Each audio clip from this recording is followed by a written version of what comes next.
Laki nito, no? Hindi pares-pares ng laki ng mga ano na yan. Magkakapatid ba yung mga yan? Isang ano lang.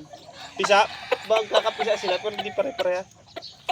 Hindi, ibig ko sabihin, isa lang ang tatay at saka nanay yan o magkakaibang inahan. Kakaiba yan. Oh. Rumble yan eh.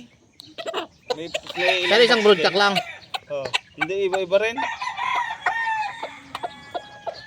Iba-ibang, ay, ibig sabihin marami silang broodcock na ganyan. Iba-iba.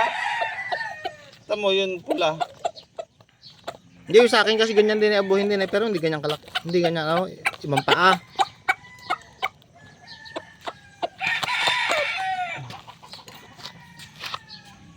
Tsaka hindi ganito kalaki yung napunta sa akin.